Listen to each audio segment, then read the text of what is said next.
આપણે અમલવાડ ગામનો એક રોડ છે, ખંડીબારા નસવાડી અને કવાંટ. એમાં આપણે રોડ આપણો એકદમ ખાડા ખોબરિયા જેવો થઈ ગયો છે, તૂટી ગયો છે અને બધા રસ્તા પર ઝાડવા બાળવા બધા ઉગી ગયા છે.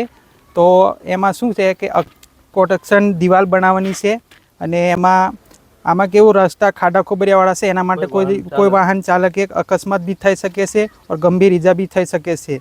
એના માટે અમે અધિકારીઓને જાણ કરીએ છીએ, પણ અધિકારીઓ કોઈ અહીંયા આવવા માંગતા નથી.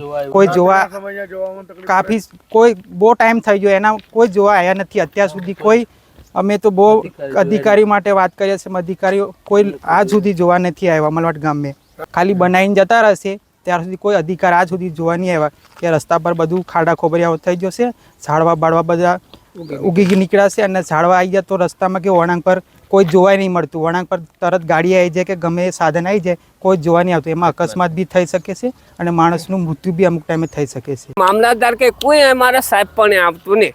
અમારા ગામની કેવી હાલત છે તે દેખવા માટે આવો. અમારા ગામનો રોડ છે બિલકુલ ભંગાર છે. આ 2-3 જગ્યા તૂટેલા છે તો કોઈ દેખવા પણ નહીં આવતું. ઝાડવા જે દેખે ત્યાં ઝાડવા ગળામાં ફાંસો ખાઈ વાત છે, ગળામાં અટવાઈ જાય, ઉપર અડી જાય, નીચે આ ગળામાં અડી જેવા ઝાડવા છે, વાંસો છે, ઝાડવા ગમે તે એટલે ગમે તેવા ઝાડવા છે. આ વિકાસ કર્યો કે પણ આ ગામનું કંઈક થયું નહીં. એટલે વહેલી તકે આ કામ કરે એ અમારી માંગ છે. છોટાઉદેપુર જિલ્લાના કવાંટ તાલુકાને જોડતો અને નસવાડી તાલુકાને જોડતો રસ્તો છે. આપ તસવીરોમાં જોઈ રહ્યા છો. જે રસ્તો છે તે ધોવાયો હતો ચોમાસામાં. આજે 3 માસ વીતી ગયા, પરંતુ અધિકારીઓને ફરક ક્યાં નથી. 2 વાહનો આ રસ્તા પર પસાર થઈ શકે તેવી સ્થિતિ નથી. આ ગ્રામજનો આ રસ્તો બતાવી રહ્યા છે કે અહીંયા અધિકારી આવ્યા નથી.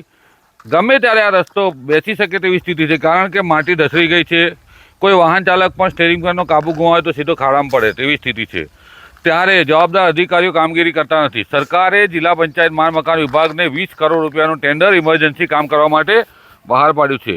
એજન્સી પણ નક્કી કરી દેવામાં આવી છે. જ્યારે અધિકારીઓ ગામડે જઈ અને આવા રસ્તાઓનું સર્વે કરવો જોઈએ, જેનાથી કામગીરી થાય, લોકોને સુખાકારીના કામો થાય.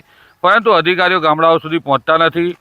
સરકાર કહે છે કે જિલ્લા વિકાસ અધિકારી 2 દિવસ ગામડામાં જાય, પરંતુ આવા ગામડાઓની મુલાકાત લે જિલ્લા વિકાસ અધિકારી તો સાચી ખબર પડે. આ આદિવાસી સમાજના લોકોને 2 તાલુકાને જોડતો રસ્તો છે, ત્યાં આવું ભંગાણ હોય અને કોઈ દુર્ઘટના બની જાય તો કોની જવાબદારી? Rafiq Dhaniwala, news room, Chhota Udepur.